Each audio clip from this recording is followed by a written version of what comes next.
Meeting on January 27, 2025. It looks like we have a really good house here. I just want to welcome all of our guests. I see the Boy Scouts are here, people from out of town, and the people that are a part of our agenda. So thank you for coming. Before I begin, just want to give out some notifications on public participation. There are 3 ways to submit public comment. One is through written comment by meeting day. Number 2, submit written comments during the meeting. Or 3, attend the meeting in person. To submit written comments by meeting day, please email the city clerk at dalycity.org or cityclerk@dalycity.org. Include public comment in the subject line. Please note that any email comments received after 4 p.m. on the meeting date are not guaranteed to be delivered by the city council prior to the meeting. Comments are not read aloud into record. Okay. During the meeting, you may visit www.dalycity.org/agendas to submit comments using the public comment form to address the city council on a specific item or during the public comment period. And such comments are delivered to the city council and city staff during the meeting and may not be read into record at any time they are received. To speak at this meeting in person, please complete a speaker card located in the corners in our entrance on your way entering the council chambers. And you can feel free to indivisible, with liberty and justice for all. Okay. All right, we're chugging away here. So we got called order. Can we get a roll call, please? Ms. Di Giovanni, Present. Ms. Perano, Present. Mr. Sylvester, Ms. Manalo, Present. Dr. Rod. Present. Okay. Okay, so leading us off for this meeting, we have a presentation by Diabetes at Work by an awesome person that I met during the summer. Her name is Marjorie Luzuriaga from Stanford University, and this talented, intelligent Pinay will be sharing her project. So Marjorie, take it away. Good evening, Mayor Dr. Rod, Vice Mayor Glenn, Councilmember Ghislaine, Councilmember Pamela, Councilmember Teresa, and the Daly City Council staff. I'm Marjorie Rose Odiong Luzuriaga, and I'm currently a sophomore at Stanford University studying general biology, and I'm the founder of Diabetes at Work. It is a true honor to be presenting Diabetes at Work to all of you today. Diabetes at Work's main goal is to offer free, self-paced, culturally and linguistically tailored diabetes management and prevention courses. But before we get into the product, you may be wondering, why is there a need for such? Dr. Tolentino, Diabetes at Work's research advisor, and his team conducted a research analysis that revealed 2 key findings. First, when designing or implementing self-management interventions for Asian Americans, it is vital to prioritize targeted recruitment for understudied subgroups. Second, the research highlighted the significant financial burden associated with managing diabetes, further emphasizing the need for accessible and inclusive solutions. But to me, this initiative is much greater than a statistic, but rather a main driving force for my passion is my family. My great-grandmother Ibang had to get her leg amputated.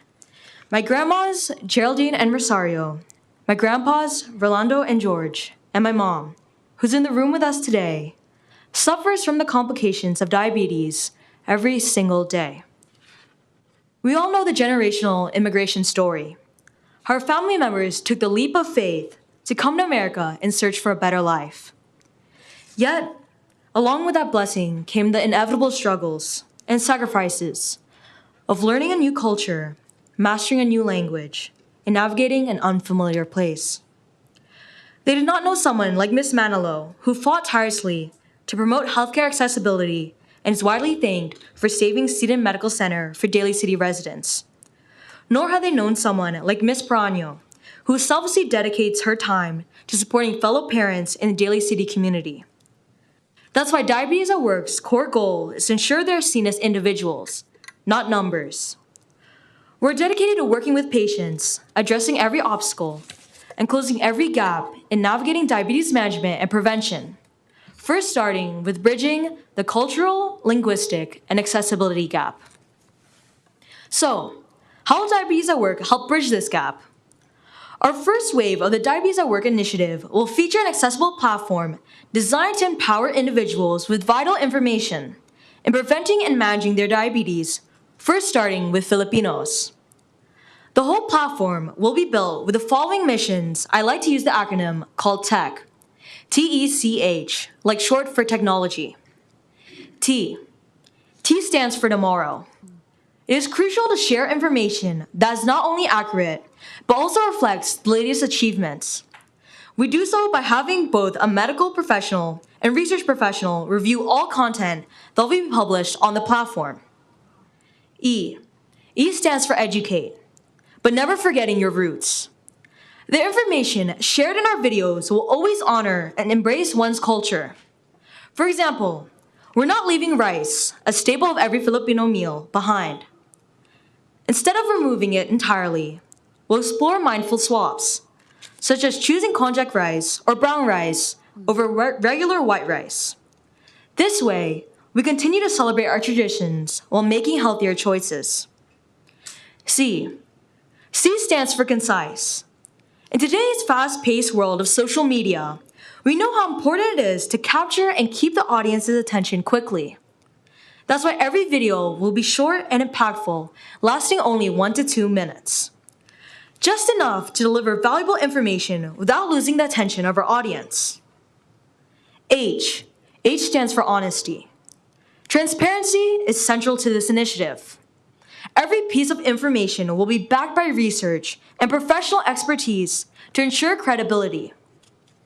We're committed to addressing questions, debunking myths, and being upfront about the challenges and solutions in diabetes management. To ensure we continue fostering innovative ideas, we're focused on building a dedicated team of college students and professionals to scale Diabetes at Work. This team will work alongside our advisory board to ensure we deliver impactful work in a timely and efficient manner. Likewise to how Vice Mayor Glenn brought together a team united by a common mission of showing support for enforcement officials. Our first step in growing Diabetes at Work is expanding accessibility. We plan to make our educational videos available for various ethnic groups in addition to Filipino. For example, in Spanish and Mandarin, to reach more communities where diabetes is prevalent. In the same way, Councilmember Pamela tirelessly works to support and uplift all communities equally. Second, we aim to scale from local to national. We hope to start by piloting our program locally in Daly City by being in contact with the medical centers in implementing this platform, gradually expanding across Northern California and then into Southern California. This phased approach will allow us to collect feedback and refine the system before scaling nationally and eventually to medical offices across the country. By combining accessibility, cultural relevance, and strategic scaling, we hope to pave the way for a brighter future with Diabetes at Work through innovation. I'd now like to close off my presentation with a few acknowledgements for a few people, because Diabetes at Work would not have been possible without them. I'd first like to thank Dr. Marilyn Tan for being the health advisor, and Dr. Dante Anthony Tolentino for being my research advisor, and for being such proactive mentors. I'd now like to thank Dr. Rod. Thank you, Dr. Rod, for guiding me when all I had was just me and an idea. You taught me the importance of uplifting younger generations' voices, and it's truly an honor to be receiving mentorship from you. I'd like to thank my siblings, Mark, Margaret, and Matthew, who are in Los Angeles right now, but providing me with endless support in every one of my goals and ambitions. Finally, I'd like to thank my mom and dad, who came from Los Angeles to see me present today. I could thank you every single day, every hour, every second, and no words can ever amount to the sacrifices you have made to see me succeed in achieving my dreams. You taught me the importance of education, passion, and love for life. Diabetes at Work is your story, and this initiative is truly yours. So thank you for your time, and it is truly an honor to be presenting to all of you. Thank you. So stay right there. I'd just like to open this up to my colleagues on the dais. Councilmember Manalo. Thank you, Mayor Dasmagwal. This is so wonderful. You have brought this to the agenda today. Thank you for this amazing project and your presentation. It just shows how much thoughtfulness and really being able to bring a product that is realistic. When you think of where we are the most, how many hours we spend, it's at work. And so putting this in the forefront as far as ensuring that there's access, support, is so important. Last January in 2023, I got diagnosed with diabetes. And so type 2. And so, having a support system not only at home, but at work is so useful. And so thank you for bringing innovation at the forefront. A lot of what you've said is really looking at how you can have cutting edge tech, health at the fingertips of those, but also having that. So I think really that support system. So, we know it's about food and what you have. And so if you have that type of system in place, right? I think is very useful. And you have the statistics there, in our country. I mean, diabetes, heart disease, some of them are the most leading causes of other situations that are unfortunate. And so we know that being able to manage diabetes or be able to also in some cases, reverse diabetes, you need to have that overall support. So congratulations. This sounds like such an amazing program, and I look forward to seeing it grow. Huge congratulations. Thank you. Thank you so much. Thank you, Councilmember Manalo. Councilmember Aparano. What a wonderful presentation. How exciting to have your parents here. We can all say, I'm sure everyone in this room, we either have somebody in our family or somebody we work with, or somebody, just they have perhaps different levels, right?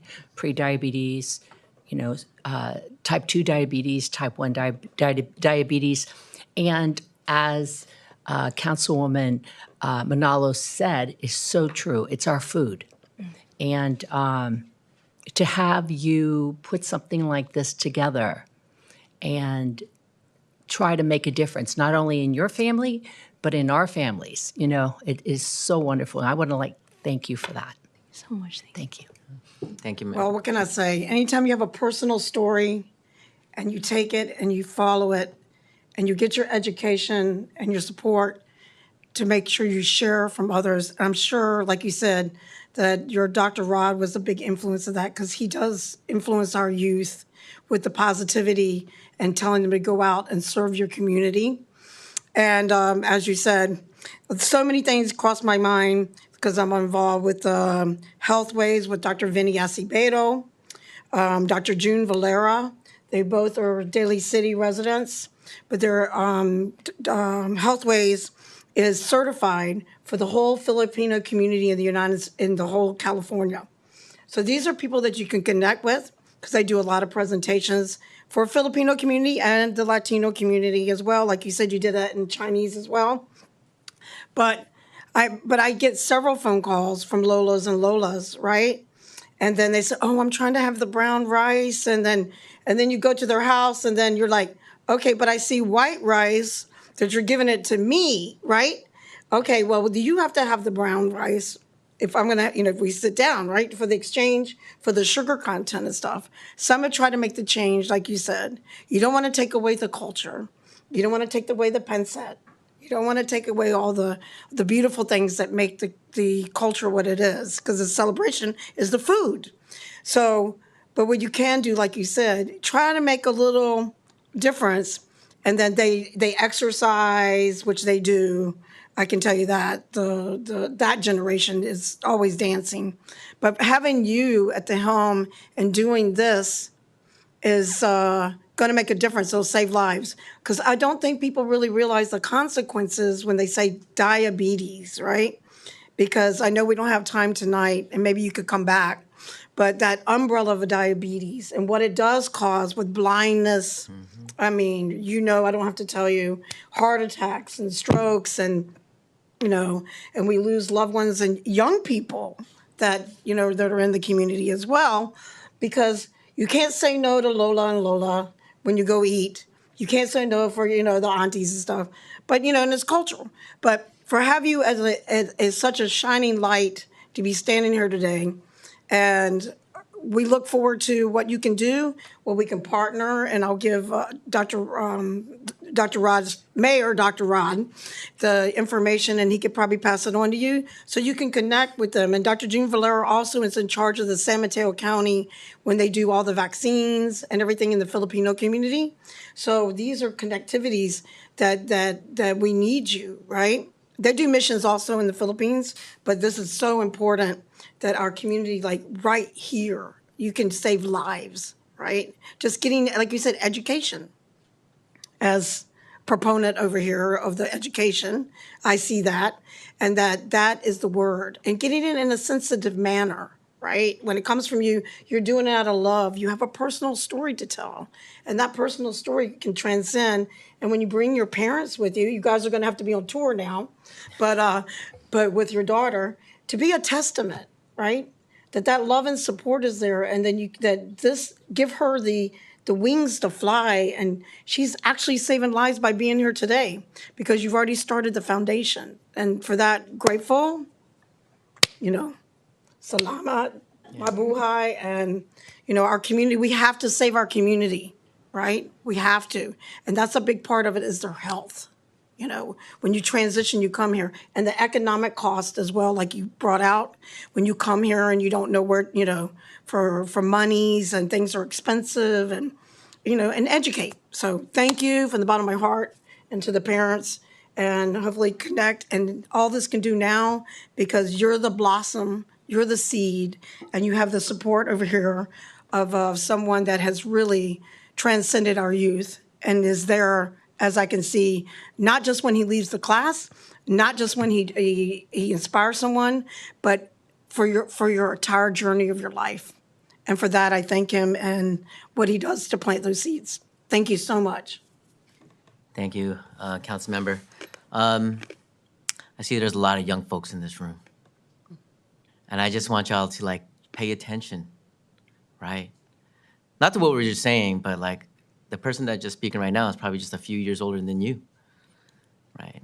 And a lot of times people would always say, when I was younger, Rod, stay back, just relax.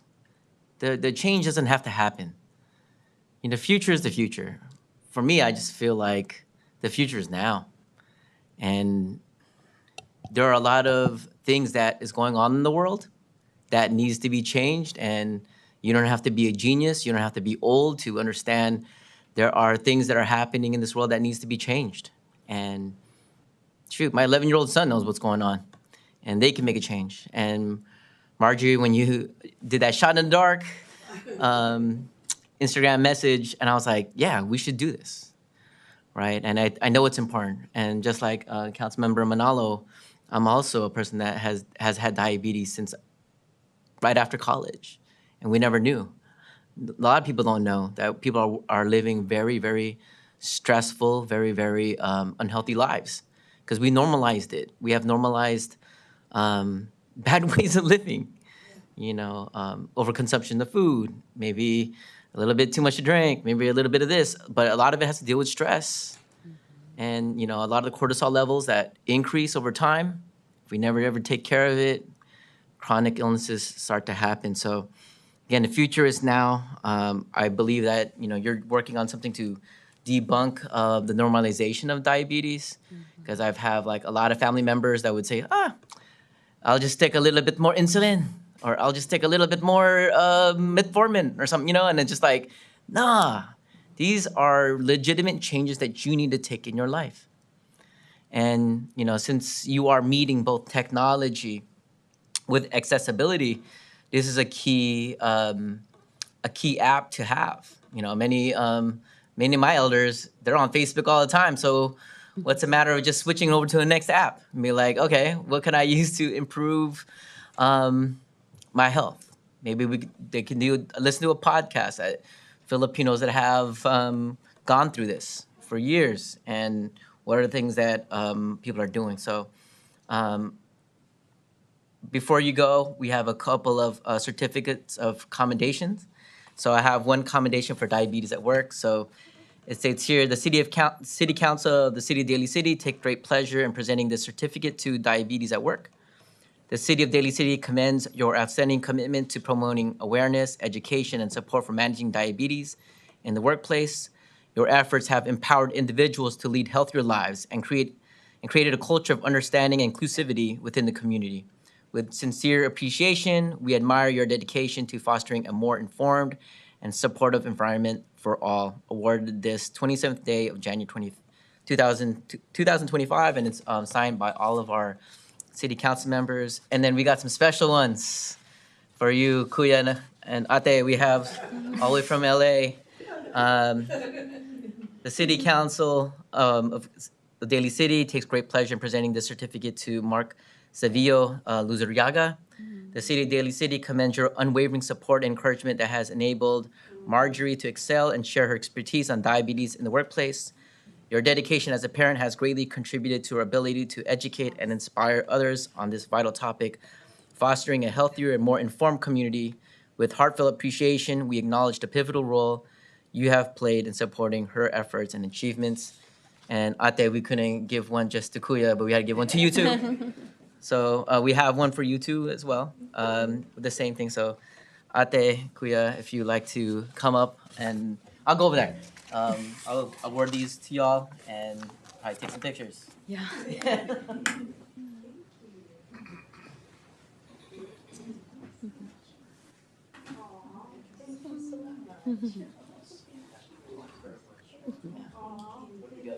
We go down here. I forgot. Yeah. Okay. Maybe we get a frame where we could get everybody.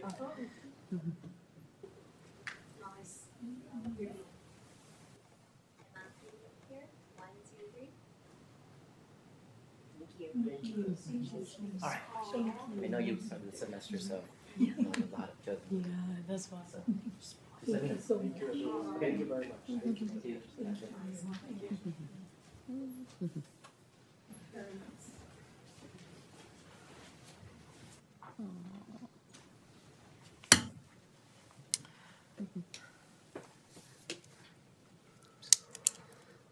All right. So we have another proclamation today. So I think everybody, myself and everybody on council, we were a true believer in understanding the lessons of history. So we have a proclamation for International Holocaust Remembrance Day. So it states, whereas January 27 marks International Holocaust Remembrance Day, designated by the United Nations General Assembly to commemorate the anniversary of the liberation of the Auschwitz-Birkenau, the largest Nazi concentration and extermination camp. And whereas January 27, 2025 marks 80 years since the liberation of Auschwitz-Birkenau, and whereas today and every day we remember and honor the memory of 6 million Jews who were systematically murdered by Adolf Hitler and the Nazis, along with millions of other innocent victims, including people with disabilities, political dissidents, and others targeted for persecution. And whereas anti-Semitism has been defined by International Holocaust Remembrance Alliance as a certain perception of Jews which may be expressed as hatred towards Jews. Rhetorical and physical manifestations of anti-Semitism are directed towards Jewish or non-Jewish individuals and or their property, Jewish community institutions, and religious facilities. And whereas International Holocaust Remembrance Day serves as a solemn reminder of the dangers of hatred, bigotry, and anti-Semitism, and underscores the importance of education, vigilance, and action to prevent such atrocities from occurring again. And whereas the City of Daly City reaffirms its commitment to promoting tolerance, understanding, and human dignity while standing against all forms of hatred and discrimination. And whereas it is our duty to ensure that the lessons of the Holocaust remain a cornerstone of our collective memory and to honor the resilience and courage of those who survived and rebuilt their lives.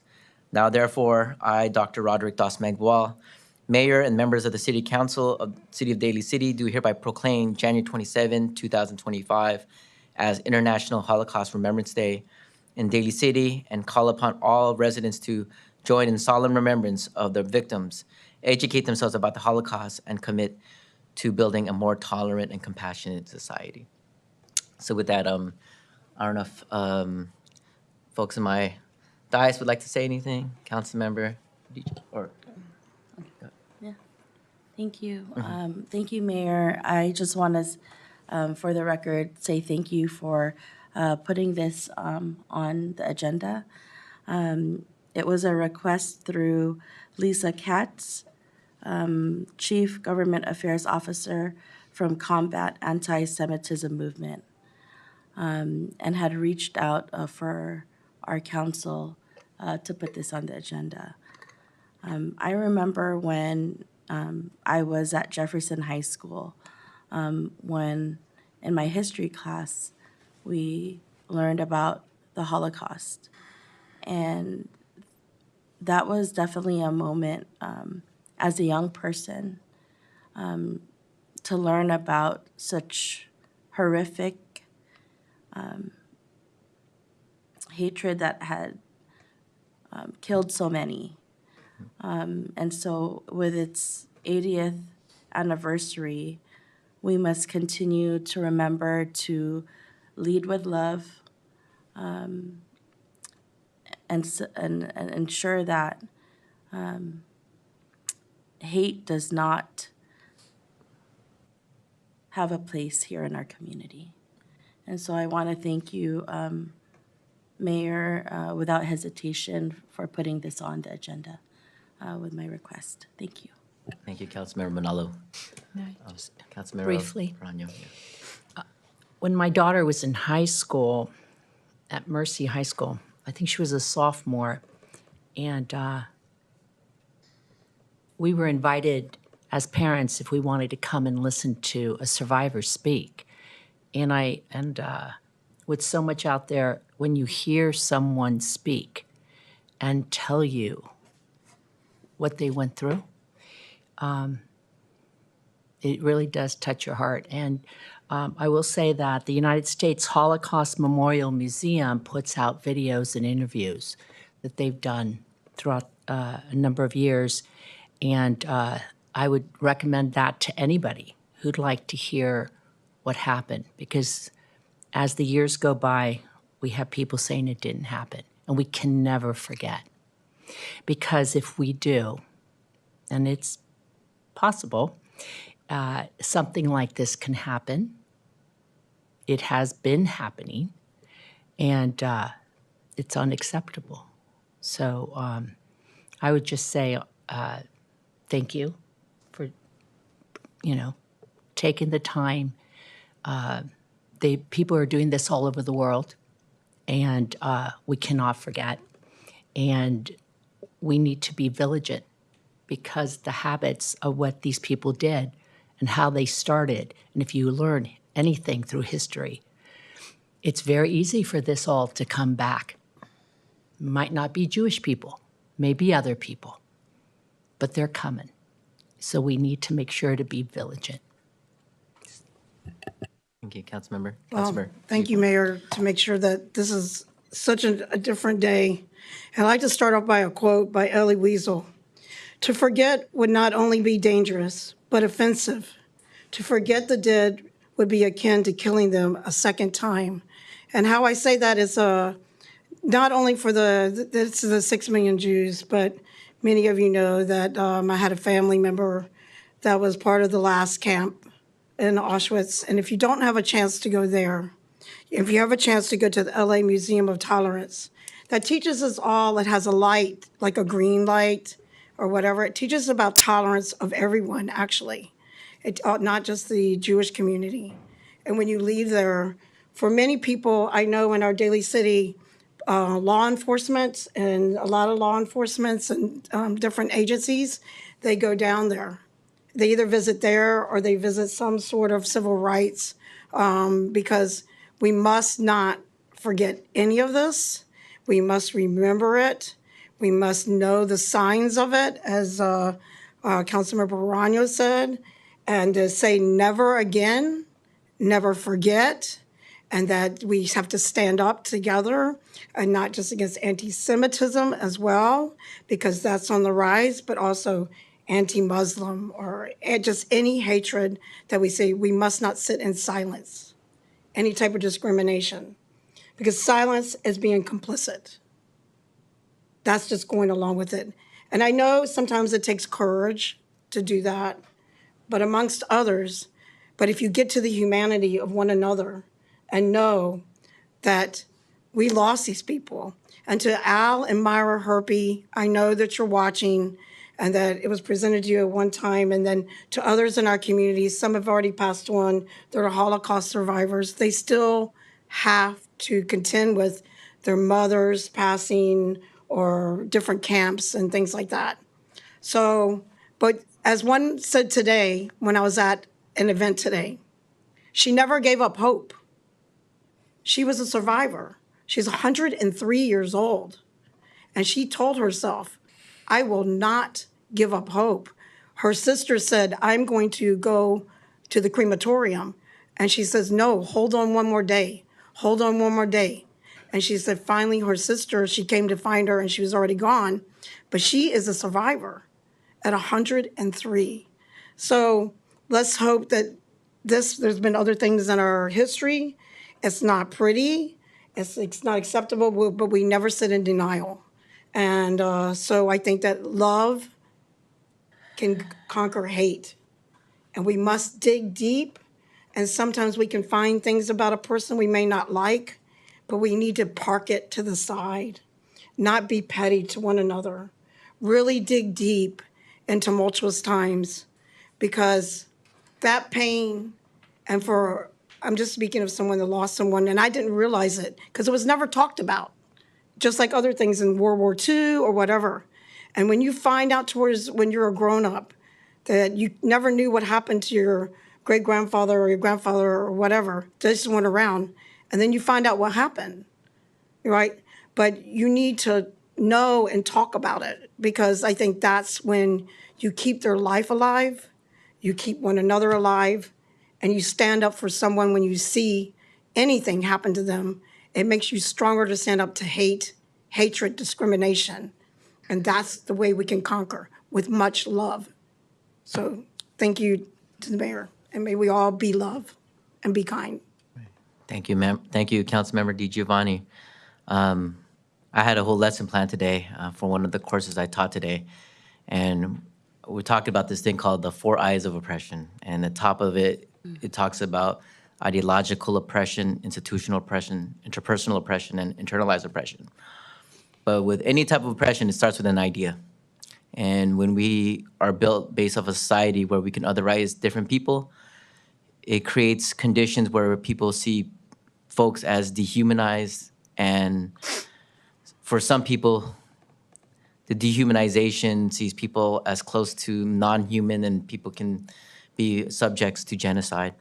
And so I just want to make this, and thank you, Councilman Manalo, for bringing this to my attention. And when I saw it as a request, I was like, we got to do this, because we want to stand in solidarity as a council that, you know, we have to change this perspectives on otherizing people. And these are specific lessons in history that teaches you something. And again, that famous quote, for those that don't know history are bound to repeat it. Mm-hmm. And right now we're in a situation we're seeing similar conditions. So thank you again, Councilmember Manalo. And thank you to my colleagues for your insightful and inspirational words. Okay, so moving along to item agenda number 3, approval of minutes for regular meeting of January 13, 2025. Can I get a motion? I'd like to make a motion to approve. Second. Okay, we have a first and a second. All those in favor say aye. Aye. Approval of agenda, item number 4 for the regular meeting of January 27. Motion to approve agenda for January 27. Second? Okay, we got a first and second. All those in favor say aye. Aye. Aye. Okay. Next up is oral comment. So this is of our public no, are there any public comments? No? Any young people want to say anything? You traveled all the way over here.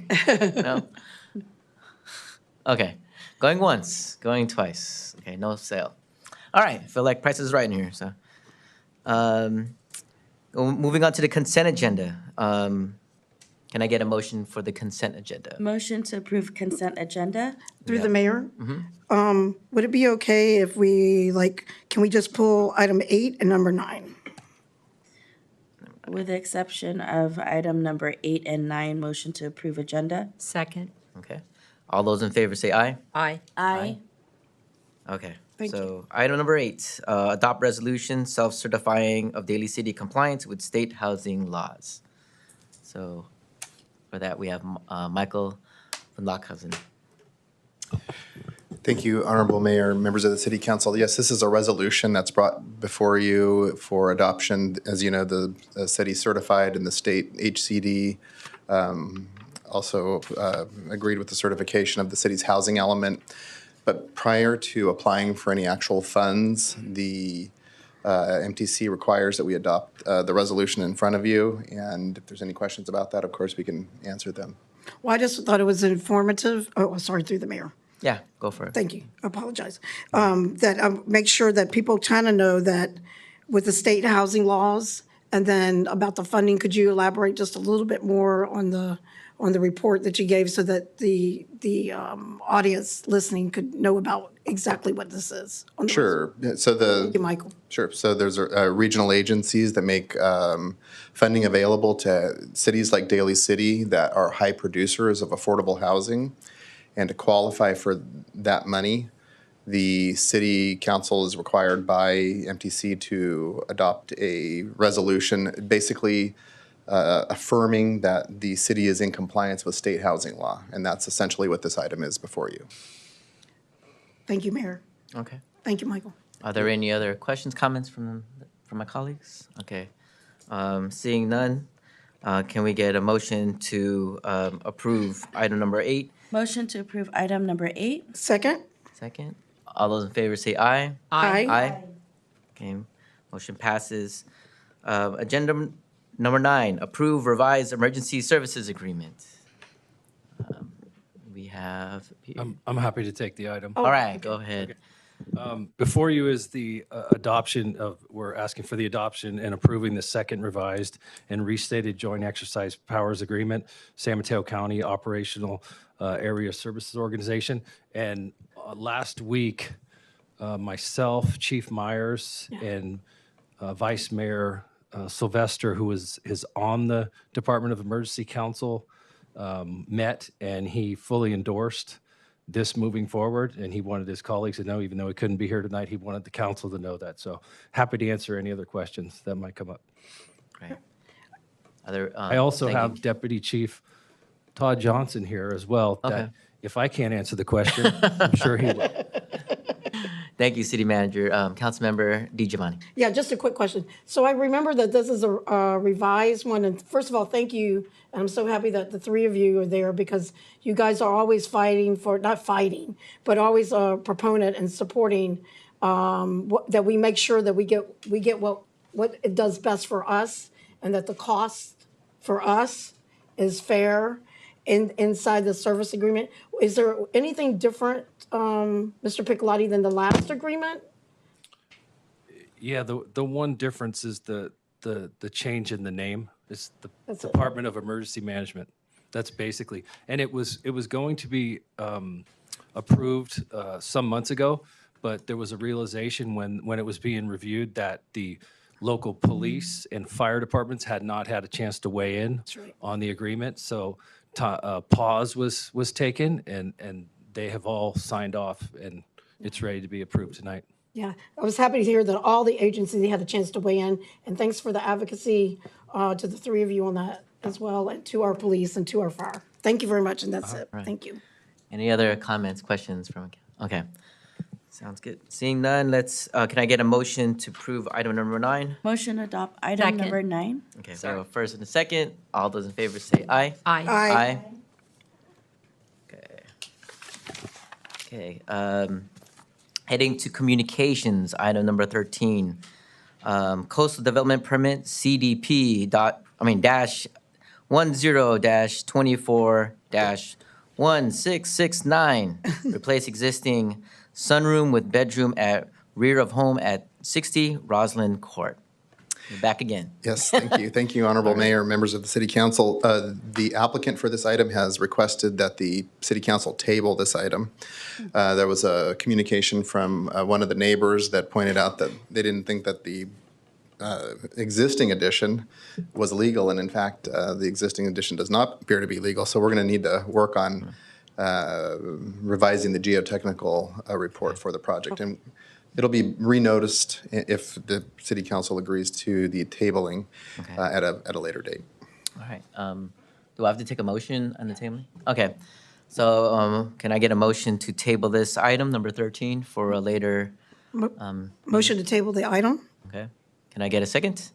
Second. Second. All those in favor say aye. Aye. Thank you, Michael.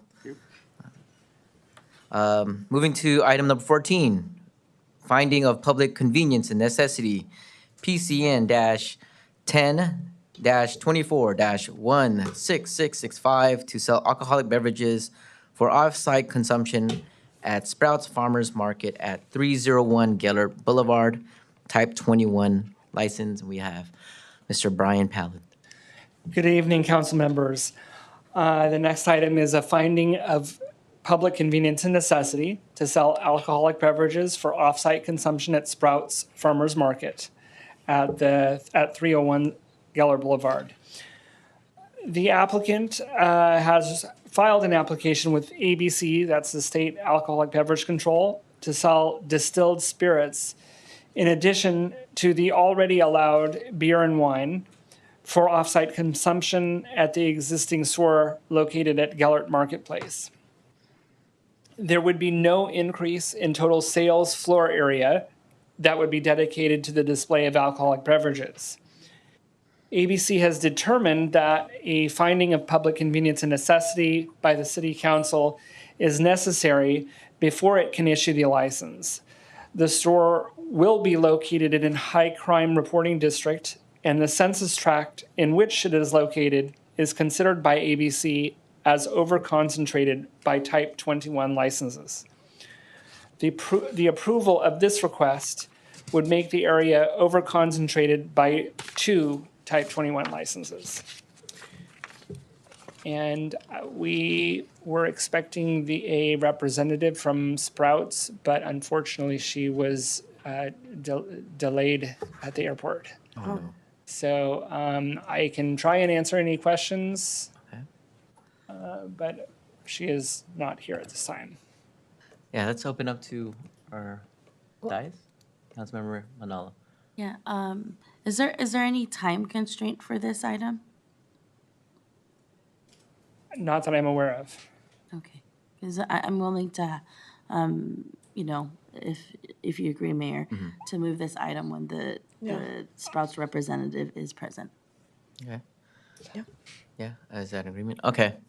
There is a proposed to move this item to a later date. Is that what I'm getting May I at? make a comment? Sorry. Yes.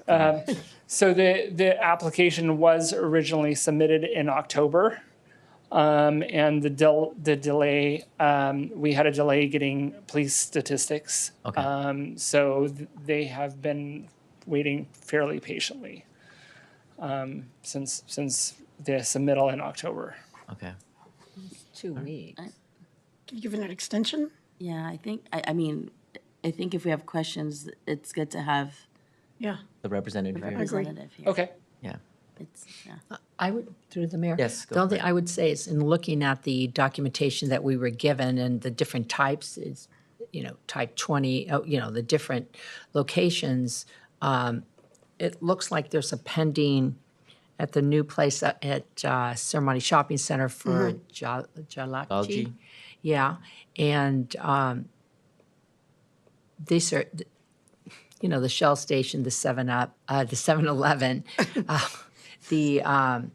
it's indicating what, where you can drink on-site and where you can take it off-site. I mean, I can understand the concern, but I'm thinking people that would buy at the Shell station or at the 7-Eleven would be different people than if you're going into a grocery store and you're buying your groceries and you want to take, I know you said beer and wine is already, so you're talking more harder liquor. Yeah, I mean, I don't know the definitions, but the license that they currently have is for beer and wine, and it's for off-site consumption, meaning you Right. buy it at the store and take it home. Or and they want to add distilled spirits, which requires a different type, the type 21 from ABC. But a 7-Eleven, I think they just have wine and beer. I've never seen hard liquor there, unless they have the little bottles, right? I don't know. I guess we'd have to speak to them because just in thinking of the area, High crime. yeah. But I mean, look, they just go down the street and go to Lucky's or Safeway or whatever and buy it if they really want it. You know what I mean? I don't know if we're just saying it's the convenience of the people, the grocery shop at Sprouts, and if they want to get something. So I guess we'd have to listen and see what their reasoning is. That's all. Just in looking at it. Yeah, I have to agree with Councilmember DeJuan. Councilmember Manalo, to give the fairness to if there's any way through the mayor. And Councilmember Perano, we'd like to hear from. Okay, so there's like talk about moving this to a later date. Do we have a certain deadline? Next meeting, or I guess it depends on the schedule of the folks, representatives from Sprout, right? Yeah, I didn't receive a deadline from them. I do know that I received a phone call at 5 p.m. today saying that she was going to make it here, but was going to be late. Okay. So I don't know if I don't even know if this is possible procedure-wise, but she may show up in the next 5-10 minutes. But yeah, Okay. if we could move on to the next item, maybe we could. Would you like to? Yeah, I think that might be fair. But like, let's just go. Can we have a motion to just pause on this item? Is that how you do it? Okay, we'll just come back to it. Okay, so thank you, Ryan. So if they show up, and then we'll come back. Okay. Let's go to item number 15, parcel map PM-05-23-016239. Use permit UPR-05-23-016240 and design review DR-05-23-016241. Subdivision of construction of two duplex condominiums with accessory dwelling units at 1645 Edgeworth Avenue. All right. Good evening, Mayor, Vice Mayor, City Council members, and City Manager. The next item before you this evening are the planning entitlements of a minor subdivision parcel map, use permit, and design review for two-unit condominiums with accessory dwelling units located at 1645 Edgeworth Avenue. The existing site is a vacant lot located on the east side of Edgeworth Avenue between Washington and Pierce Streets. The project site is located in the Sullivan Corridor Specific Plan and is zoned commercial, retail, residential. The surrounding uses include light commercial uses to the south and east of the site, multifamily residential to the west. Republic Services is located to the south, along with a mix of auto repair, car wash, and phone utility businesses to the south and east of the project site. North of the site includes multifamily and single-family buildings. Sullivan Avenue and Interstate 280 are located 1 block to the east of the project site. A little bit about the project background. This application is similar to applications that the Planning Commission and City Council approved in 2005 and 2008, although only apartment duplexes were proposed in those applications. At the applicant's request, the City Council amended the zoning ordinance to allow condominium buildings consisting of 2 or more units in August of 2015. The applicant is applying for the condominiums instead of the apartments. On January 14, 2015, the Sullivan Corridor Council Committee conceptually approved the applicant's proposal. Subsequently, the applicant changed the architects and resubmitted the application. And on December 3rd, 2024, the Planning Commission recommended City Council approve the project. This is a little information about the proposed project. It entails a lot split of the vacant lot from 1 to 2 lots and a construction of 2 buildings comprised of 2 2-unit condominiums with 1 accessory dwelling unit each, 3 units for each lot. It would be a 3-story building, approximately 31 feet, 5 inches in height. The design is a contemporary design compatible with the neighborhood and complies with city design objective standards and quality materials. The project qualifies for State Law AB 2097 for 0 parking due to it being located within a half-mile of high-quality transit, the Como BART station. However, the applicant is proposing 8 on-site parking spaces, 2 two-car garages, and 2 two-car parking spaces in the driveways. The project would include streetscape and landscaping, permeable paver driveways, city standard sidewalks and curb cuts, and front yard landscaping with drought-tolerant native plant species. Again, the project proposes to divide the lot into 2 lots. Parcel 1 would be 4,250 square feet, and parcel 2 would be 3,750 square feet. And it would construct 2 3-unit buildings on each lot, 2 duplexes and 1 ADU for each lot. The total floor area for each building would be 3,638 square feet. And these are the requested entitlements, the subdivision parcel map, the use permit, and the design review. This is the San Mateo County Assessor map with a lot outlined in green. And this shows the existing site plan and the proposed lot split.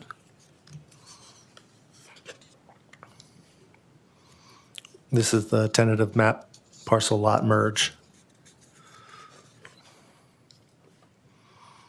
These are existing site photos. The first one facing north with vacant lot, and then on the northeast towards the adjacent abandoned greenhouses and multifamily housing.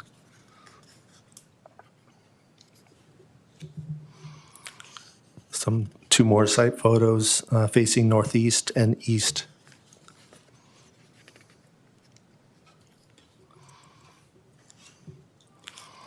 And this is the proposed site plan. This is the site plan showing the pervious and impervious areas. So the red is the building outline, and then the crosshatch is the landscaping.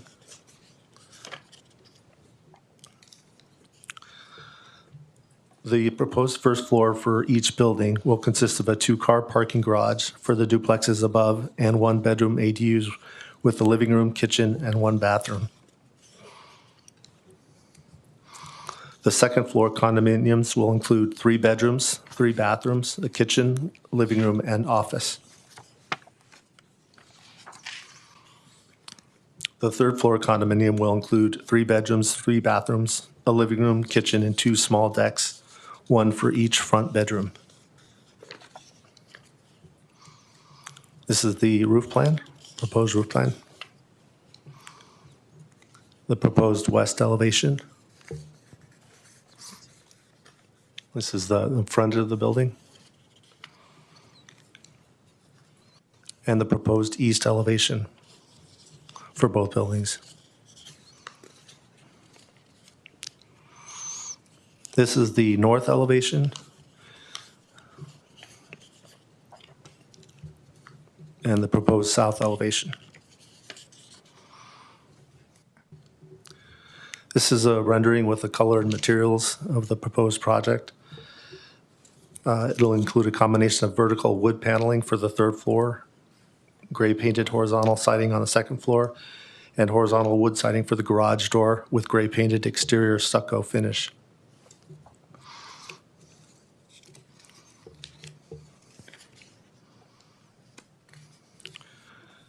The project also includes a landscape plan. Each duplex condominium will have access to a backyard with permeable paved pathways through the landscaped areas. And the trees include the California buckeye, Marina strawberry tree, and the shrubs include California lilac, Cape rush, majestic purple lily grass, Carmel sur manzanita, and Wild Daga. Planning staff completed a CEQA environmental review for the proposed project and determined that the project is categorically exempt per CEQA guidelines, section 15332, for an infill development project on a vacant lot. At this time, staff recommends the City Council approve the parcel map, use permit, and design review for a lot split and construction of 2 buildings comprised of 2 two-unit condominiums with 1 ground floor accessory dwelling unit. This concludes staff's presentation. Staff is available to answer questions, and we also have the project architect and the property owners available to answer questions also. Okay, thank you so much, Mr. Fielding. I'd like to open this up to my colleagues on the dais. Councilmember Perano. So first of all, who is the architect? Behind you. Yes, Yeah. Jeff. I wanted Jeff to Deep. thank you because it's a really nice building, as well as to the owners of the property that there's extra parking, that, you know, because you didn't have to do that. We all know that now. But for the neighborhood and for making nice neighbors, a property these condos and being able to have their own parking. It's important for the neighbors and for the neighborhood. So I appreciate that personally, just in seeing how beautiful it is, as well as to thank the owners for the parking. That's all I was going to say. Thank you. Thank you, Councilmember DiGiovanni. Yeah, thank you, Councilmember Councilmember DiGiovanni. Perano. I almost wanted to ask you the same thing, because I know they didn't, by law, you don't have to provide any parking, but you were thoughtful of the owners, and then it's more, you know, like if you're going to sell a unit, and people will need a parking spot, right? And I know this is right by the Republic Services, so we want to make sure that the aesthetics, by the way, thank you for the presentation. So on the Republic Services side, will this aesthetically and the neighbors, I'm sure, was already designed in that way so that they won't even have to be a part of it when the trucks leave, like at 4:30 in the morning, when they go out to do they're pretty quiet anyway, when they leave. So about the soundproofing for the neighbors, because that's usually the time when they leave to go out on their routes, I think about 4:30 in the morning. I don't know if we could go out there and get a sound, just to make sure the materials, so whomever buys it, they won't have to listen to all these trucks, because they make like beep, beep, beep, beep, beep, beep, as they're backing out the gate to go out to do their services. May I, through the mayor, there's other housing nearby already, right? Yes. Yeah, but I mean, this is right adjacent to the Republic Services. When they back out of that gate. No, yeah. Yeah, so I it's at understand. 4:30 in the morning. So I just want to make sure that part, and I'm sure it's already covered by the architect Yeah. as well with the building materials, because it is a beautiful design. Yeah, that across the street on the opposite side of Edgeworth Avenue, Right. there's a 2-story house adjacent to the Republic Correct. Services there Yeah. also. Yeah, so I just want to make sure that, because it's advantageous for someone to come and buy a beautiful condo like that, and then they know that they have like that nice street and everything. So I appreciate it. It's a beautiful design, as I agree. And, you know, I think that it adds to not just our housing element, but to the improvement here in our city. And I really appreciate it. It was a very thoughtful design, and thanks to you and working with them to make sure that it was aesthetically as well. Thank you, Mayor. Thank you, thank you, Councilmember DiGiovanni. Councilmember Manalo. Thank you, Mr. Mayor. Thank you for the presentation. I think that, you know, we are still in shortage of housing. Yeah.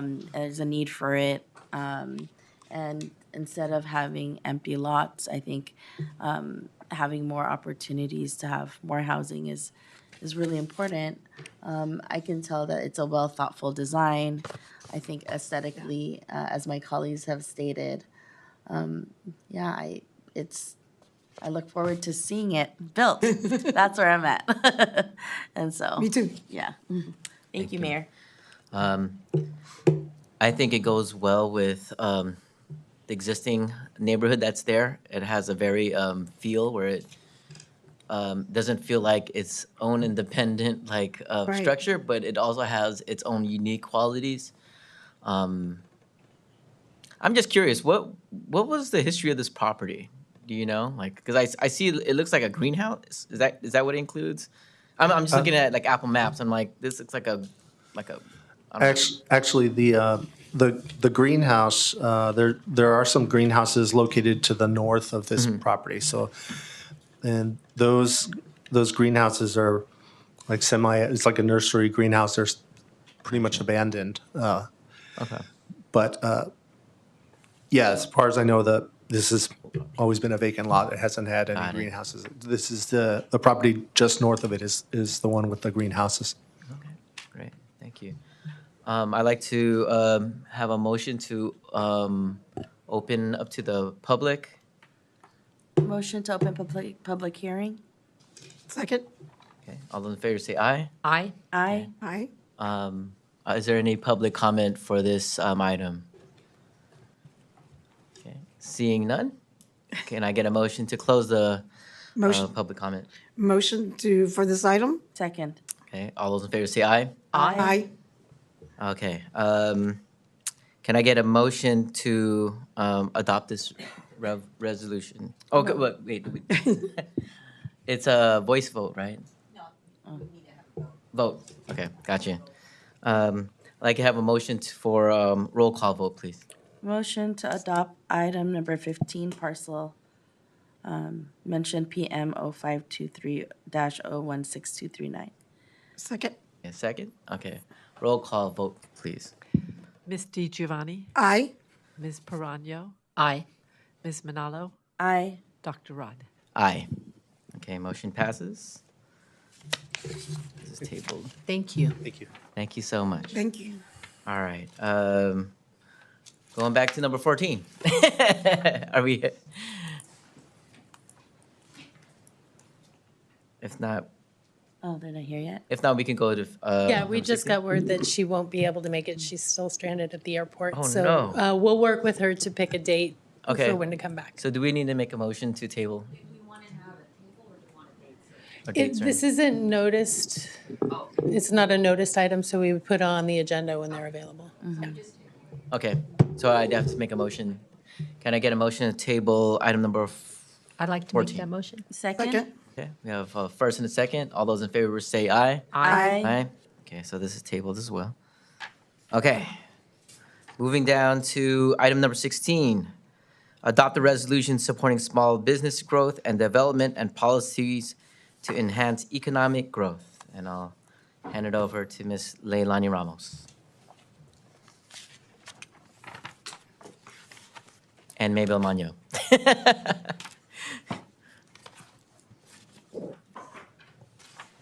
Good evening, Mayor and council members. Before you this evening, for your consideration, is a resolution supporting small business growth and development and policies to enhance economic growth. I will now turn it over to the city's small business advocate and economic and community development specialist, Mabel Mano, to present this item. Hi, good evening, Mayor and council members. The City Council adopted an ordinance to create a Daly City Small Business Commission who are tasked with helping business owners, Thank you. That's all right, thank you. Navigate the challenges of operating a small business within the city. And on November 14, 2024, the commission held a small business community engagement day to provide a platform for local small business owners to share their successes, needs, and challenges in our city. Several small business owners shared their need for more resources and support from the city, as well as the challenges they faced accessing capital, navigating regulatory environments, and competing with larger enterprises. And this commission is supported by myself, the Economic and Community Development Specialist, and I have been designated the Small Business Advocate as part of our commitment to being a transit-oriented community. And as such, I believe in the vital role that small businesses play in driving our economy, creating jobs, and fostering innovation within our communities. So council members and Mayor Dr. Rod, by nurturing a favorable environment for small businesses, we can empower our entrepreneurs to grow and thrive in this city. Supporting small businesses not only enhances our economic resilience, but also promotes diversity and creativity within our marketplace. I'm available to provide any additional information desired by the mayor and council members. Thank you. Thank you, Mabel. Thank you, Leilani. Probably like to open this up to my colleagues. Councilmember Manalo. Thank you. Thank you, Mr. Mayor, and thank you, Leilani and Mabel, for the presentation. I think affirming our support to small businesses is crucial to our economic growth here in Daly City. If we look at how vital it is to have services, whether it's restaurants, small businesses that are dentists, I think, it's so important to affirm the support. We've seen that through the pandemic, what really happened during that time. Those hardest hit were the small businesses. And, we're looking towards a trend that, yes, they are now finally, hopefully recovering from the pandemic, but, it's still a continuous move. If you look at our revenues, I know that restaurants are actually one of our leading revenues in the small businesses. I know it's restaurant, retails, and autos, right? And so I think that by doing this resolution, I want to thank you, Mayor, for putting this on the agenda. It just reiterates the need for us to support our small businesses, whether they are at top of the hill, whether they are located by Gellert Boulevard, whether they're located by Geneva area, that, these are all, if you really think about it, the backbone of our community. And if we look at small businesses and their structure, those small businesses have employees. Those employees may live in our communities. They eat in our communities. So it's really this ecosystem that we know is integral to the vibrancy of Daly City and what Daly City is all about.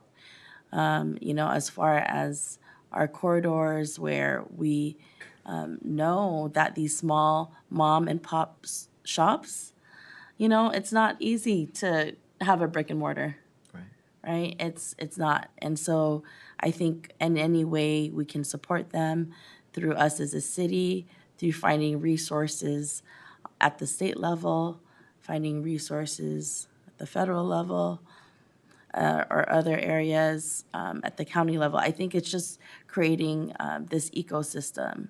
And so I'm definitely in full support of this resolution to be able to really ensure and to let our small businesses know that we support them. And I think that's also why we did create the Small Business Commission, so that they have a voice at that table and somewhere they can go to. And it's really great to hear the engagement, right? Now at Small Business Engagement Day, to hear feedback from those businesses that may not have ever voiced their concerns. So thank you so much. Thank you, Mr. Mayor. Thank you, Councilmember Manalo. Councilmember Perano. Brief. Appreciate this. I've lived in Daly City here all my life, so I like to shop locally, and we're blessed with great businesses here, and with your support, with the city's support, I know that will help these businesses grow, and so it's a great thing. So thank you for doing this. Yeah, I have a couple quick questions. I think it's great. This is just an affirmation saying that the council, that we affirm to let them know in writing that we support, right? Which I think is a great idea. And I just want to let the people know, the Small Business Commission, you are also small business advocates, not to demean anything that's in here, but I know that they they also, and then us as elected officials, when we go to Cal cities for our League of Cities, and we go to National League of Cities or wherever we go to bring back funding purposes so that they have a lot of information for us, that we'll make sure that we bring it back. And then then we can make sure that through the city manager and department that you can get the resources for the grants and to apply for the grants. Because we are availed when we go to these conferences as elected officials, because we are permanent, I would say permanent, that have to hail our council, that this council definitely is our small business advocates for sure. When we go out in the community, when we deal with the people we know, and like you said, a lot of family businesses here, which we still have, which we are really lucky to have, because I think in our neighbor city, South City, they also have it, in Coma. But there are a lot of cities that have lost a lot of family businesses, and we want to make sure that they feel supported and that there are grants out there, and we will do our council a lot because we deal with our legislators, like the mayor the other night, and council member that sits on as a treasurer on a board. And so there's a lot of availability that we can advocate for our small businesses and to bring it back to that. So I don't see any problem with that. And our Small Business Commission, they have been out there, I have to say, and they have been in and speaking with small businesses, and I'm very proud that each one of them have been advocating. So I just want to make it clear that all of us are. So that's the only thing. But thank you. Oh, and then when it defines a small business, we did do that in an ordinance, didn't we, Rose, about the amount of money? For purposes of the Small Business Commission, yes. Right, so that we can, yeah, okay, thank you. I remember we did that. Thank you. That's it. Thank you. Again, thank you for the work putting this in front of us today. I think we're all in agreement that small businesses are very viable to our community in terms of like creating legacies. Like when we think about like memories of like you ask people that used to live in Daly City, like, what do you remember about Daly City? It's like, oh, this restaurant or this place. Do they still have this spot? And we've got to advocate for these small businesses and be a support for them because they do more than just serve food or provide memories. They also, help us generate revenue for our own city so that we can pay for the services that we have in terms of like public safety and so on and so forth. So with that, can I get a motion to adopt the resolution by a roll call? Motion to adopt resolution. Second. Okay. Can we get a roll call vote, please? City Clerk. Ms. DiGiovanni, Aye. Ms. Perano, Aye. Ms. Manalo, Aye. Dr. Rod. Aye. Thank you. Thank you, Leilani. Thank you, Maybell. Thank you. Thank you. All right. Okay, we're jamming through this agenda. You guys are all lucky. Not here till like midnight. All right, so we're getting down to the appointments. Board, commission, are there any appointments? Actually, I Councilmember- do, and she just left the room. I would no. like Oh, to. no, there is. Oh, there she is. I'd like to proudly appoint Natasha Opfield. We all know her from our BPAC committee, and she had asked to be involved a couple of years ago at the commissioner dinners and expressed again, and then told me she had already applied and at the Women's Commission, and she's ready to go. So it's my honor to Natasha. Thank you for being here. Second. Opfield. Okay, so we have so we have We need a vote. first, a second. Maybe we could do this as a voice vote. Okay, all those in favor say aye. Aye. All right. Aw. Well, welcome on. Congratulations. Congratulations. Are there any other appointments? Okay, seeing none, we're getting down to reports. Item number 17, council committee reports. Anybody have any council committee reports? No? Okay. I have one council committee report. I attended the Peninsula Clean Energy meeting on January 23rd, last week. There's a few highlights to share. One is PCE has now a new website. It looks cleaner. navigation for the Peninsula Clean Energy is a lot accessible. So it went live on the day that we had our meeting. So last week they had it out. It shows all the same elements, but it just organized in a more simplified matter. And it's also easier on the eyes. You have a new color scheme and graphics that they use to make it more accessible for everyone. They also shared some highlights about cost savings. So we're talking about cost savings for people that have Peninsula Clean Energy.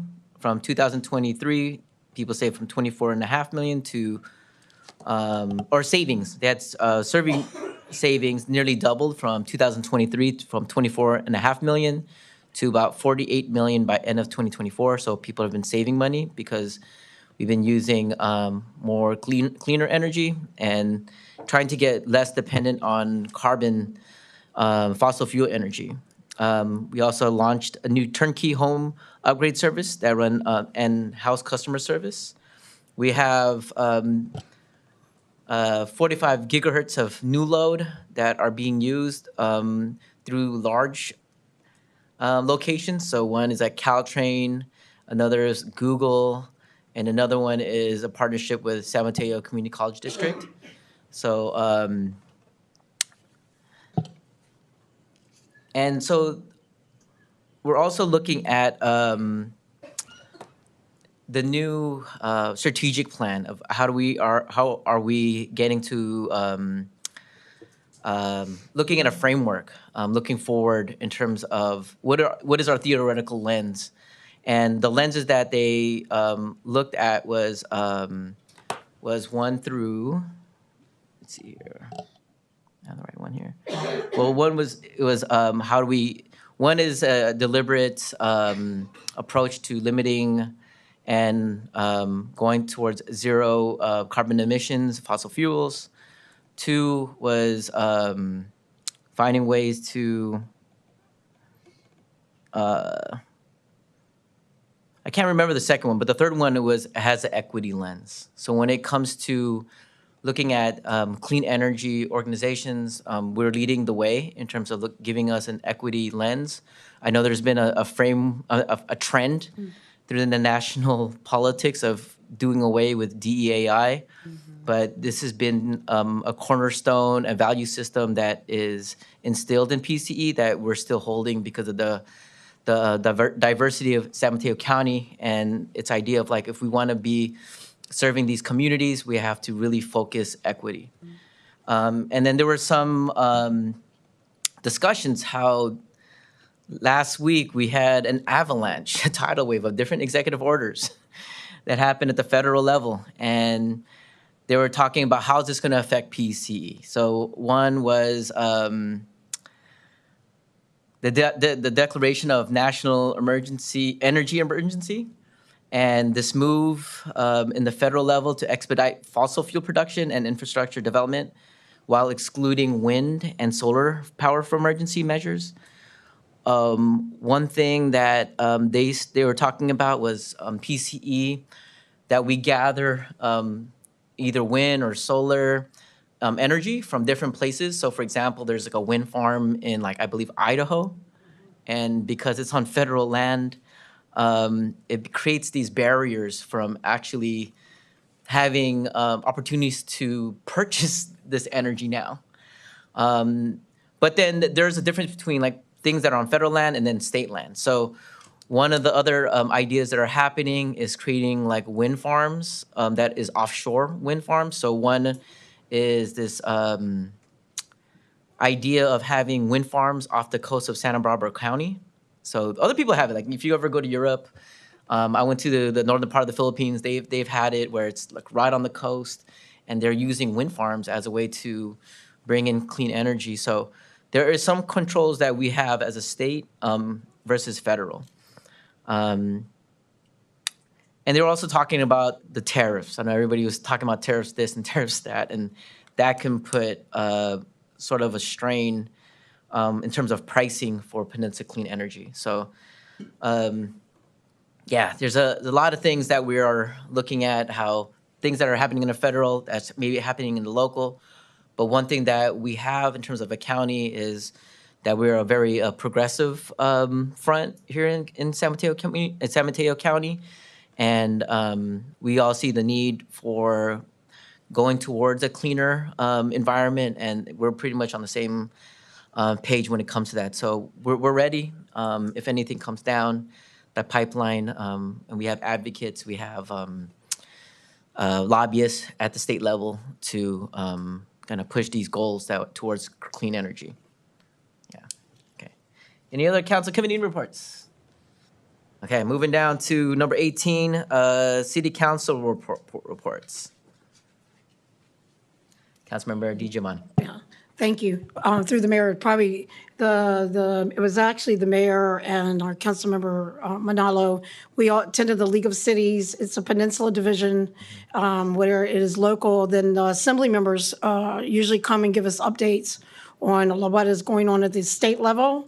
And all cities, including Santa Clara County and San Mateo County, come. So usually it's great because we usually come together, and usually there's a common ground of different things that we need to ask for questions.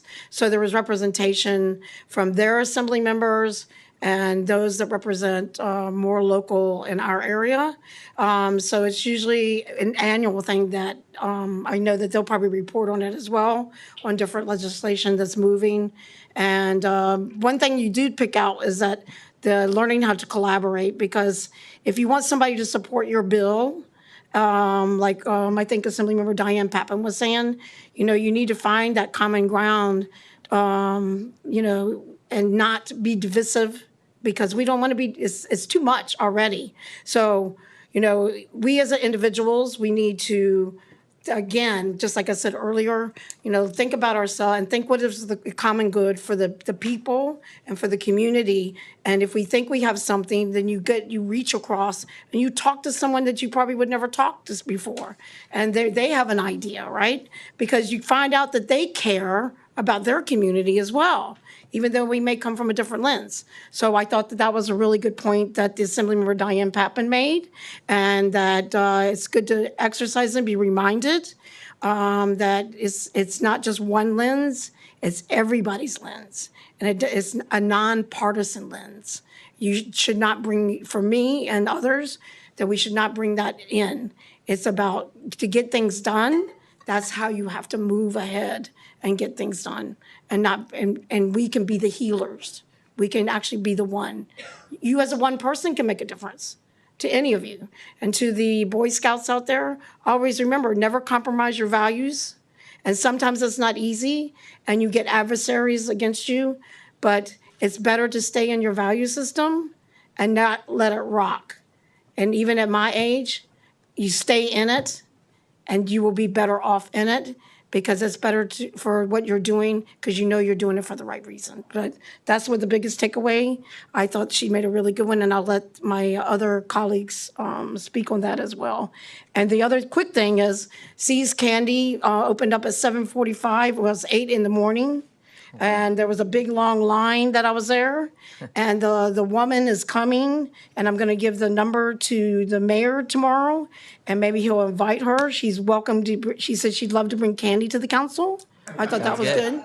So I introduced her to Rosie Tejada, so they've already hooked up for a high school district. Clayton Koo was there for Daly City Public Library Association because they're doing fundraisers. And so connected them with the community that morning. And it's here to stay, even though it didn't originate here. And the history of it is very fascinating. And the current owner is Warren Buffett, believe it or not. And it started with the Irish family, but I'll leave that to her when she's able to come, and I guess we get candy as well. But thank you for that. Appreciate it. Thank you. Thank you, Mayor. Councilmember Manalo. Thank you so much, Mr. Mayor. I just wanted to share that I was able to attend the reorganization of the Board of Supervisors for San Mateo County earlier in the year. I want to congratulate our supervisor in District 5, who is now the president, David Canepa, who was sworn in by Controller Malia Cohen with his family by his side, which is really, really beautiful to see. Also want to congratulate Vice President, Board of Supervisor Noelia Corzo, Right on. who is now in that role. Also witnessed the newly inducted supervisors, former Congresswoman Jackie Spear, and also Lisa Gauthier. And so it was really positive and wonderful, the energy there. And also, I just wanted to share that I know the vice mayor isn't here, but together we joined the community celebration with our neighbors next door in San Francisco, in Chinatown, for Mayor Lurie's community celebration. Lieutenant Governor Konalakis was there, as well as our Attorney General Rob Bonta was present. And if you guys watched our Warriors, Franco Finn, was also there as well. The hype man, Franco Finn. And so I also wanted to share that I joined our mayor, Das Magbual. We both brought our young children with us. He brought his son, I brought my daughter to witness the swearing in of Mayor Sasay in Pinol. He's the first Filipino council member and now mayor. He is 27 or 20. I know he's just young. 27 years old. I could be So his you're dad. that 27 years old for the young Boy Scouts out there, right? You got a 27-year-old mayor, and it was really inspiring. He even had a Bay Area rap artist, Pilo, who was born in Pinol, do a celebratory song.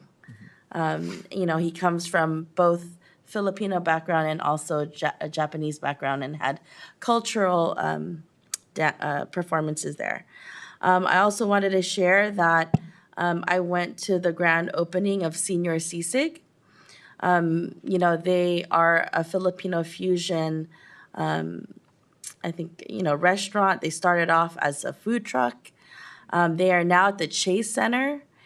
And Gil Santos, who is the chef and co-owner, graduated from Westmore High School. And so it's pretty amazing to see someone that is hyper-local, become an entrepreneur, share his passion for food.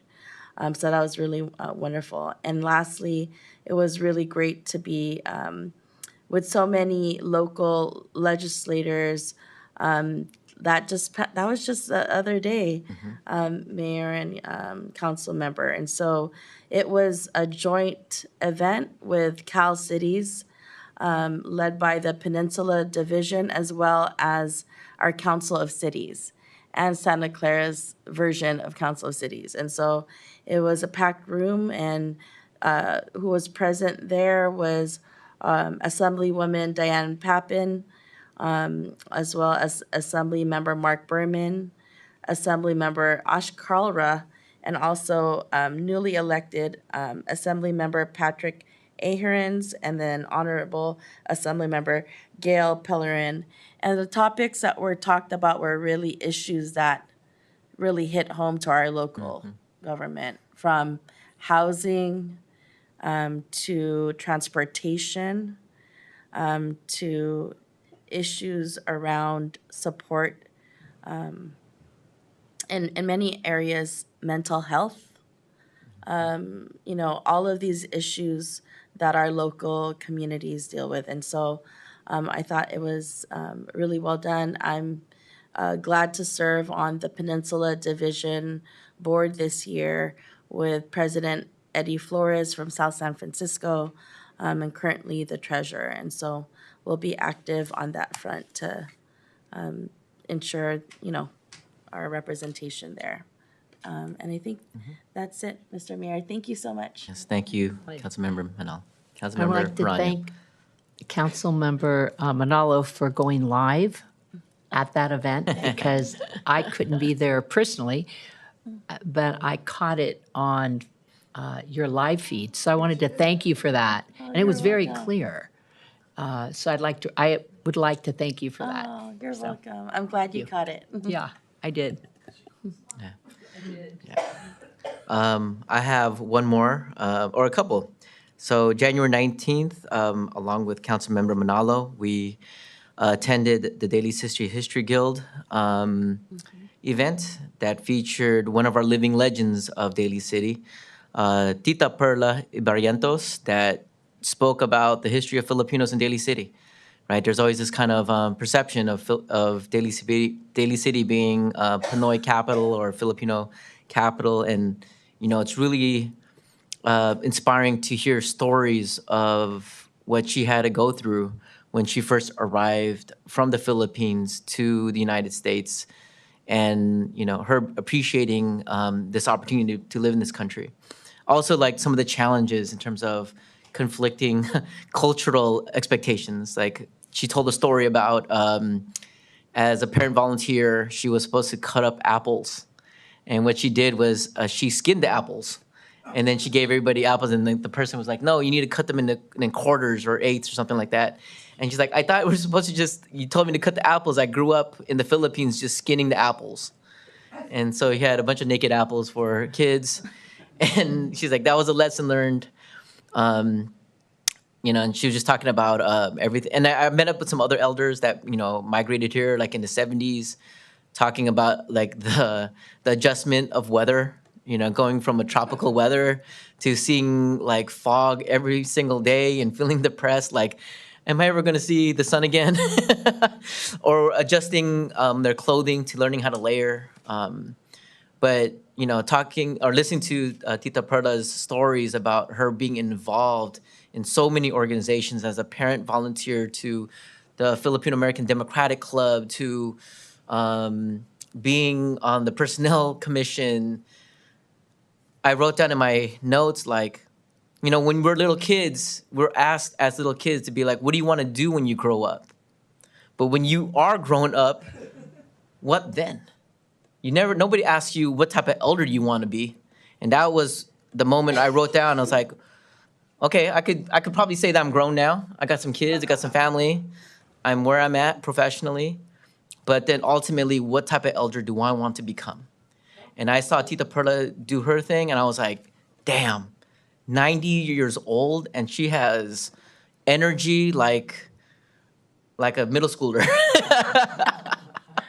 And enthusiasm and charisma. And I'm like, if I ever get to that age, I want to be that type of elder that serves their community and still passionately believes that service is the cornerstone to better our society. And so big shout out to Tita Perla for really speaking her experiences coming to America from the Philippines. I also want to invite you all, thank you for the folks that did the production for my first PSA for the year. But I want to welcome everybody. So if the Boy Scouts want to come in on February 1st, we have a Lunar New Year celebration at City Hall, and it's going to be DJ'd by our other mayor, they would say, DJ Keith O, that knows everybody. And we have performances, live, everything from calligraphy to dance performance to martial arts demonstrations. So if you want to come this Saturday, feel free to come through. Yeah. Okay. Moving on down to, I lost my notes. Staff reports. Thank you, Mayor. I do have, if it's appropriate, I have Yes, go for it. adjourn in memory. I know there might be one or two others, but Okay. I'd like to. Just let me say that on Christmas Day, Peter Gleichenhaus passed. He's a former public works director here. He was actually Colonel Peter Gleichenhaus. I worked with him from 2001 to 2007 and had no idea that he was really a colonel. We just called him the colonel because he seemed like a colonel, but a great man that I got to work with for several years. And I'm going to go ahead and read some things that were in his obituary, as I think it's important. Colonel Peter Gleichenhaus died on December 25th in San Francisco. He was 85. The cause of death was complications from falling down after playing tennis. So he was still very active, and it was an accident. He hurt himself. A memorial service was held at Congregation Am Tikva in San Francisco on January 3rd, followed by graveside burial with military honors at Salem Memorial Park in Colma. And I'll just talk a little bit about his military career. He was, like I said, he was born in January 29th, 1939, and in the Bronx, New York. And after graduating high school at 16, he attended Blair Academy and Cornell University, eventually leaving Cornell and to his dream, which was to the United States Military Academy at West Point. He graduated there in 1961. Later earned his master's degree in physical education at the University of Wisconsin. He did 3 decades in the military, and there's such countless medals that 5 combat air medals, just a really decorated career. In '85, he came to San Francisco, where he was assigned as a deputy commander and later inspector general while still in the Army. After he retired in 1990, he took on some jobs, but in 2001, he came here to Daly City, where he spent the last 6 years of his career. And I just want to say that this was a remarkable man. And I just remember one of his really endearing qualities was whoever you were when he was talking to you, you felt like you were the only person he was talking to. I really got that quality from him. So I just wanted to share that. A former employee, former director of public works here in Daly City passed, and he lived a great life. So thank you for indulging me. Appreciate it. Thank you, City Manager. So I think it's a good transition to our last item in memory of adjournment. I know we have 2. You want me to go first? Okay. All right. First one, I've been losing many close friends of mine. I've probably lost 4. I lost 3 people in 4 months who are all under the age of like 40. And I feel like I've grown up with them. And one person that recently passed away I would call her like my little sister. In Ilocano, and in the language that I speak from the northern part of the Philippines, they would call it my ading. And Romy was my ading. I've seen her grow up. So in loving of Romy Lynn Acosta Noah, born December 28th, 1982 to January 21st, 2025. This obituary is written by my wife, Dr. Arlene Das Magbual, and one of my mentors, Dr. Alison Tintianco Gabales. They entitled it Mama, Artist, Designer, Ilocana, from the 209 to the 415. And maybe 650 because she just recently bought property in the Bayshore.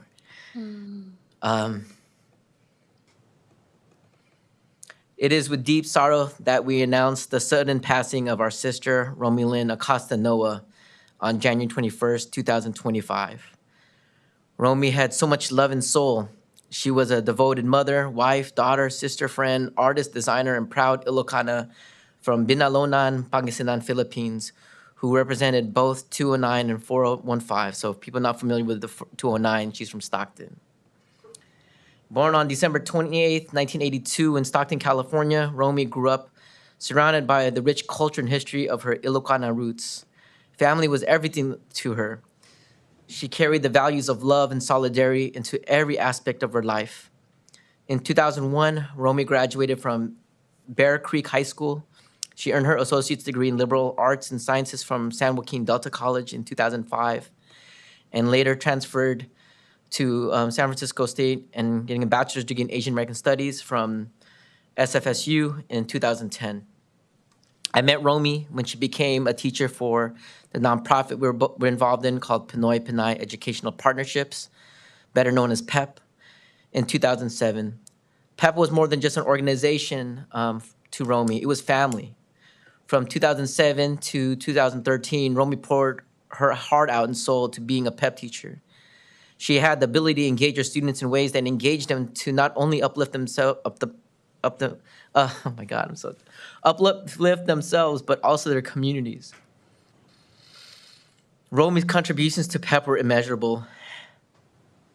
As a teacher and coordinator at Balboa High School and Bessie Carmichael Middle School in San Francisco, she inspired countless students with her creativity, criticality, and of course, her comedy. Along with her work being deeply rooted in a critical lens for social justice, self-determination, hope, and love, she can make a room full of people hella laugh and cry at the same time. She had a knack for finding the right thing to say to break the ice or get the room to eat from the palm of her hand. Romy dedicated her life to uplifting youth and building strong communities. She served as an assistant site coordinator at Martin Luther King Jr. Middle School in San Francisco through her work with the Cobra Community After School Program under the Bayview Beacon and Excel program. She supervised staff, facilitated enrichment activities, mediated staff challenges, and built meaningful relationships with families and the communities that they came from. Her efforts created safe spaces where students could thrive academically and personally. Romy served as a case manager for the Bayview Beacon Center, a program of the Bayview YMCA at Philip and Sadler Burton High School. In this role, she worked to support students and families by providing case management services, which included coordinating resources, addressing individual needs, and fostering community engagement. Romy's contributions were integral to the center's mission of empowering youth and strengthening community ties. Romy was also an artist. She created with a purpose.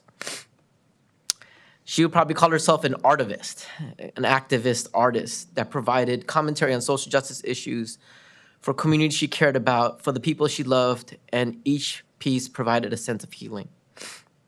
Romy met the love of her life, Ladell Tusi Noah, more than a decade ago.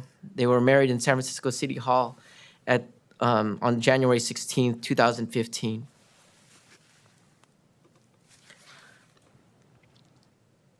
Romy embraced motherhood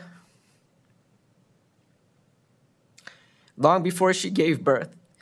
She played a pivotal role in helping raise Vi, who is now 17 years old, as well as Manaya, Lagaya, and Masina Sinang Elena.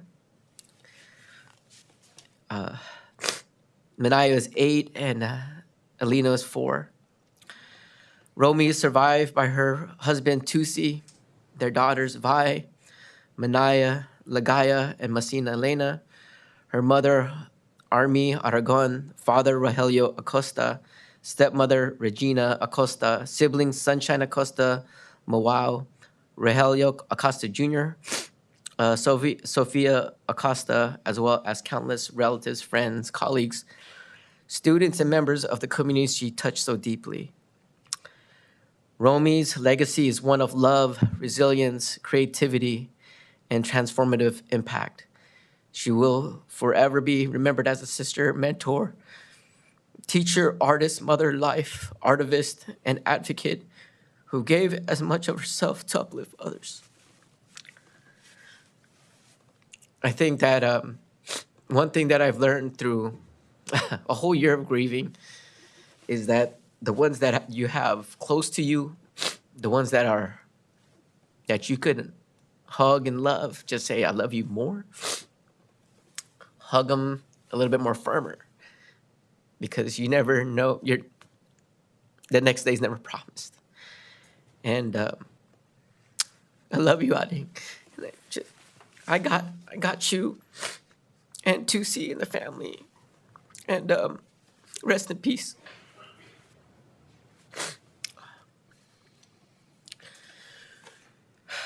I know we have more journal memories, so I'm just gonna hand it over to Councilmember Perano. I have 2 people I'd like to remember today. One is Rita Lillian Capulang Rosales. She was born in Minalin, Pampanga, Philippines. She was the middle child and only daughter of Jose and Patricia Capulang.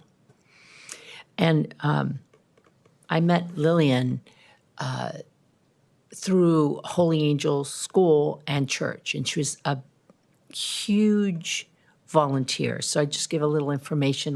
Her obituary was very, very long, so I cut it down.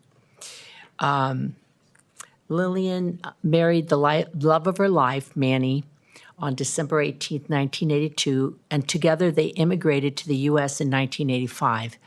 They had 4 children, Angela, Erica, Emmanuel, and Joanna, and they moved to Daly City in 1987.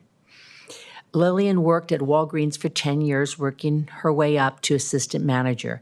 She changed careers and bought an ice cream shop called Scoops, which she operated until 2008. Lillian had held a steadfast faith in God and lived a full and busy life in service to others. She was an active member of Holy Angels Church for over 30 years, and long after all her children graduated from Holy Angel School, Lillian continued to regularly play the guitar and sing at masses and raise funds for the school and church through numerous community events. And through the years, Lillian and Manny volunteered for various nonprofits, so St. Vincent de Paul, Second Harvest, Grocery Rescue, Missionaries of Charity, the Catholic Workers Hospitality House, and several homeless shelters in San Francisco and in the peninsula. She also stayed connected by helping those in need in Manilin, Pampanga, Philippines. She loved to travel and explore. She had a travel group that started 12 years ago. And she traveled with her siblings, family, friends, and always with her husband by her side. Lillian passed away from lung cancer on January 6, 2025. And she didn't know she had it. She wasn't a smoker. And by the time they figured it out, she only had a few months.